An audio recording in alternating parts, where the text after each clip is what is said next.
Hello and welcome. On this episode of the Silicon Valley Unreal Estate Technology Report, we will be discussing virtual reality. And to help us explore this emerging and exciting technology, we are joined today by our special guest, Mr. Phil Johnston, the CEO of VIRT. Thank you for being here. Thanks for having me, Daniel. Let me start out with the overview. Phil, what is virtual reality that we've heard so much about lately?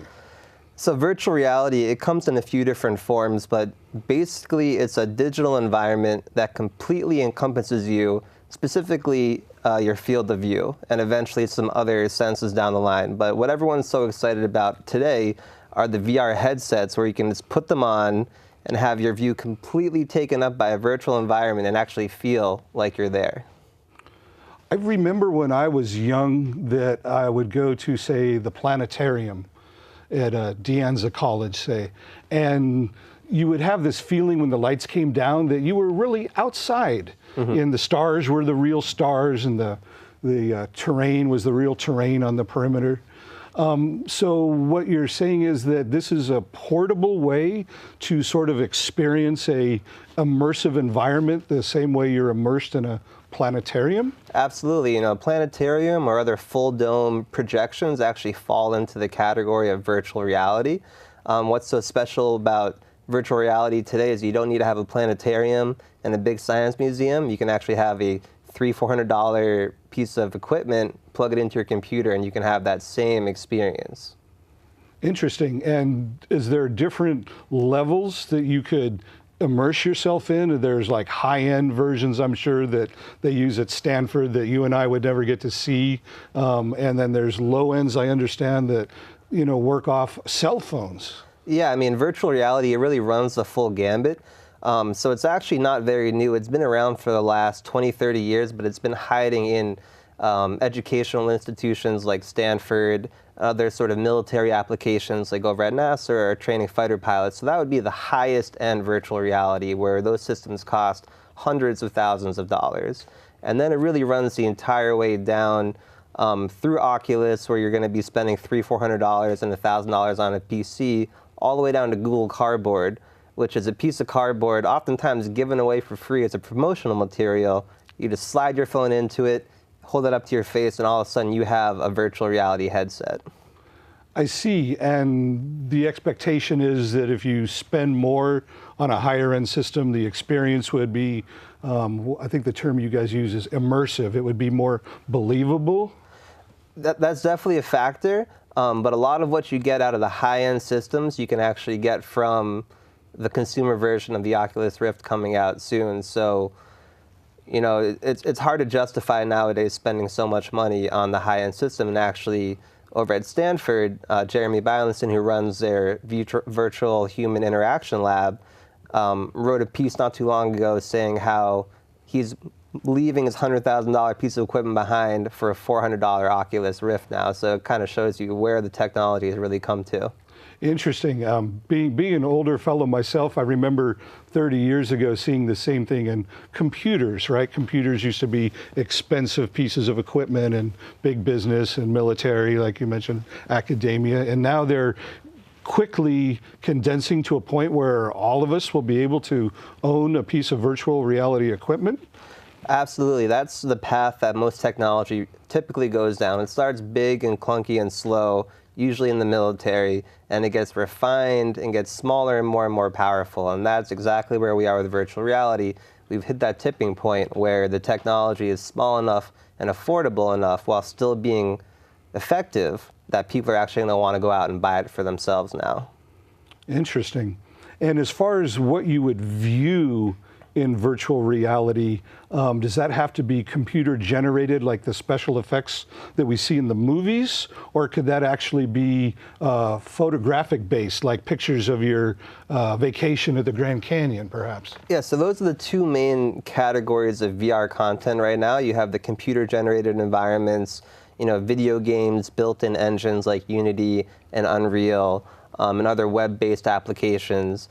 And then on the other end, you have stuff that's being built from 360 photos or videos, where it doesn't require as much computer science knowledge on the back end to put it all together. And anyone could go out and get a 360-degree camera and start taking some pictures and actually be able to look at those inside of virtual reality.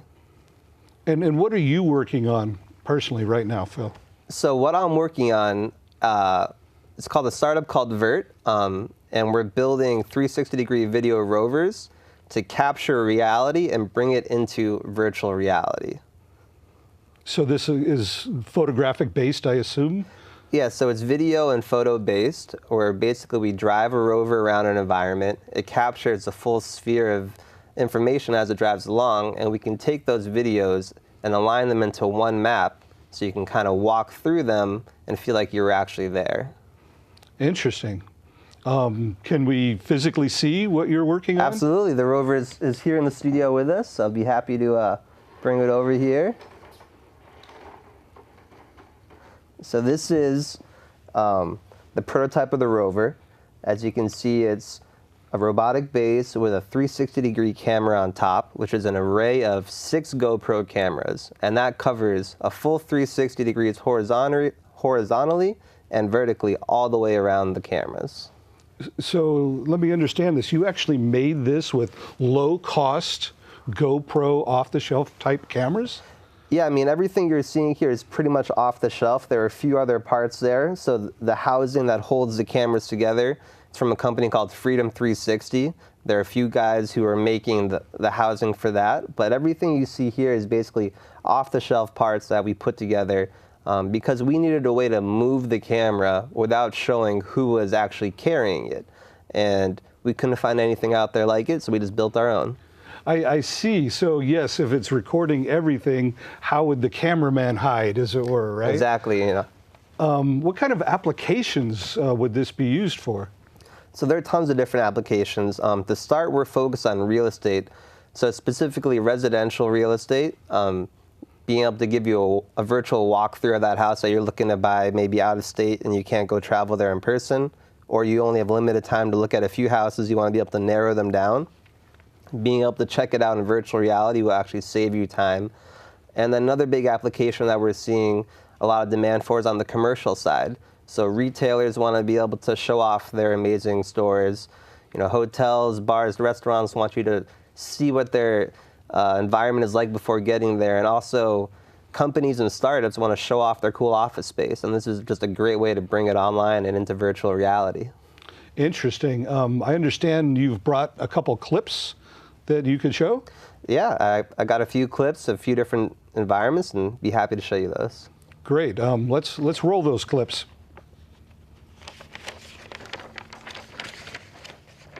Okay, we're back. That's fascinating. I can see the real world possibility, especially for real estate. Thank you. Yeah. It really seems like you can capture the things that a buyer's looking for in a new way that you couldn't have done with traditional 360 video that some people are maybe already viewing, right? That's been around, QuickTime VR, I remember, was something that was, floating around 20 years ago. Right. But it wasn't quite immersive, as you say. Right. So I could really see something like this would be important for real estate. Is this something that an average realtor could put in the trunk of their car and take with them, or would they have to hire somebody such as yourself to go out and capture the space? So we're more focused on providing the service of capturing the space and creating a virtual tour from it. We don't really see this as being a piece of hardware that your typical realtor is going to want to buy and learn how to operate, and there's a lot of software that goes along with it. So we want to keep that all in-house and just provide you the nice and easy service of calling us up, and we come out and get it all done and just give you a link that you can embed on your website or share however you want. And if you don't mind me asking, where did you make this? So, like most startups, I started at home and I just built this at home. This isn't the first version. There were a few ones before it. I kind of worked my way up to it. Basically just learned as I went along. I didn't have a lot of experience building robots or anything like that, but I'm a problem solver and I needed to figure out a way to move this camera around. There was nothing for me to buy, so I just had to go out and build it myself. That's amazing. And did you have any help, or did you go to any place and consult with people? So I went to a lot of VR meetups, and that was great to really see what everyone else is working on and kind of figure out, what I can learn from them. But for the most part, this is pretty much all me. It's fantastic. It's amazing. You're quite a young man. What are your plans for next year? With this under your belt, I'm sure you have the confidence to do more. So for next year, we're going to be completely redesigning and rebuilding the rover from the ground up. And we're also going to be launching our first beta.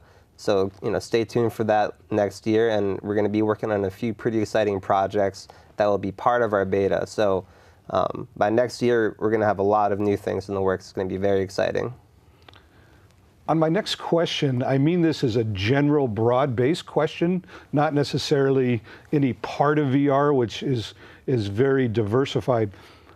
Is VR just hype? You see that a lot, where I think the media is so enthralled with this new crazy technology. It's a box on your face that they all want it to flop and be a horrible failure. But if you look at all the technology companies that are throwing their weight behind it, you have Facebook, Google, HTC, Nokia, Vive. I mean, pretty much every major player that you can think of is doing something in virtual reality. I think there's just too much money and too many smart people working on it for it to be all hype and completely flop. Do you have a time frame? And I realize none of us can see the future, but if you were to place a bet, when would you see this coming to maximum fruition for the consumer? I think we're looking at somewhere between a 2 to 5 year time frame for real consumer adoption. People have different definitions of what adoption means, but till it's at the point where it's really prevalent, where either you have one or someone who has one, I think that's going to be somewhere around 2 to 5 years out, and it's going to really depend on the initial reaction to the stuff hitting the market next year. If that stuff hits the market and people go nuts for it, we'll be there in 2 years. If the technology needs a little bit longer, I think the adoption will be a little bit slower. So it's hard to say exactly when that time will come. What excites you about the prospects of VR for all of us? There's so many different things you can do in VR, but what I think is going to be the most game-changing, impactful part of it is going to be its impact on charity and how people look at the world. So I think the internet made the world a much smaller place, where you couldn't really, hide behind, I live in this town, I can't see what's going on across the world. The internet brought that to us. And I think virtual reality is the next step in bringing those experiences and people and places closer together than we ever have been before. And we're already seeing it used like this. So there have been some really great VR documentaries about Syria, about Sudan, that are really capturing people's imagination. So we're seeing this already start to happen, and that's what is so exciting about virtual reality to me. Going beyond the 3 to 5 year time it will take for hopefully all of us to have this, what would you picture the next step would be, like 5 to 10 years, as the technology matures and people find more applications? I think in that 5 to 10 year time frame, we're going to be really seeing virtual reality as a daily part of our lives, just like we couldn't imagine life without our cell phone now. 10 years ago, it would have been hard to imagine that everyone would have a phone glued to them at all times. I think virtual reality will be one of those technologies that we'll look back on and think, how could we ever have lived without it? Interesting. Do you have any philosophical thoughts about, pitfalls that VR could bring on us, or enlightening things for that matter? Could VR benefit mankind in a way that we just can't anticipate? Going back to Jeremy Bailenson, he had a really great quote about this. He said, "Virtual reality is like uranium. It can heat homes or destroy nations. It's up to us to choose." And I really think we're dealing with a double-edged sword here, where virtual reality could, like I said, make the world a much closer place. But at the same time, it can be a very isolating experience. And it's going to be important to work out the balance between those two use cases to make sure that people don't just get sucked into some solitary experience in VR, and that we're using it for those experiences that can really connect you to other people. So I can imagine that, there are many people that spend too much time playing computer games, right? Would it be a thing where there could be concern that when you can actually block out the rest of the world and live in this artificial environment that people might get really sucked into it? Would that be a worry that you would have, that people maybe would become addicted to it? I mean, that's definitely a concern. People have shown that they can become addicted to pretty much everything. So I don't think virtual reality will be any different. But like you said, I think it's like with computers or with cell phones or with any other technology, you have to be careful on how much you use it. That's really going to be up to the individual to make that choice. Interesting. And on the positive side of things, can you picture any enabling technology that could benefit from VR? Somebody suggested to me that, it might let you do things remotely, like I think telepresence is the term that they use. You could actually maybe, park a ship and, put the harbor master out of a job or something, I think there are going to be a lot of great use cases for virtual reality, from everything, like you said, telepresence, cutting down on commuting times, cutting down on traffic. That could be really great. And there's going to be a lot of other training sort of things that you can do inside of VR, curing fears, overcoming PTSD, overcoming pain. There's a lot of great things that people are doing in VR, and we're just getting started. That sounds interesting. I could imagine it would be a way to retrain the brain, perhaps, right? I know they're doing research at Stanford on, post-traumatic stress, as you mentioned, or phobias, a fear of spiders, perhaps, and they could put you in an environment where you're surrounded by that which you're most afraid of, right, but there is no real danger, and it might be a way to, try and help people, get over certain phobias. We don't have a lot of time left. For those that are watching, could you give some advice, especially to young people like yourself? How can they best pursue a goal in VR? What would your advice on how to go about getting into VR? The thing about VR is it's all experiential. So you really just have to dive in and start playing around with it and seeing, what it is to create inside of VR. It's a completely new medium. The rules haven't been written, so no one can tell you this is the right way to do it, that's the wrong way to do it. You can only figure it out by going out and doing it. So if you're at all interested in VR, there are tons of meetup groups. The community is super nice. Go talk to them and just start hacking away, and you won't be sorry that you did. So basically going out to the local meetup of like-minded people would be okay. They're accepting and embracing of new people coming in. It's not like a closed clique where if you've never been exposed to VR that you would feel uncomfortable or shunned for being a newbie? Not at all. It's actually really fun to show someone their first VR experience. You can see how powerful it is when someone puts on that headset for the first time and they're completely blown away. So we love first timers. Like I said, it's a really open, really nice community. So don't be afraid just to go there, ask lots of questions. We love to answer them. Phil, I'm afraid we're out of time. Thank you very much for being here. And I wish you all the luck. You have a very bright future ahead of you. Thank you. Thanks for having me, Daniel. Good night. Good night. Well, that's the end of this technology report, and we hope to see you next time.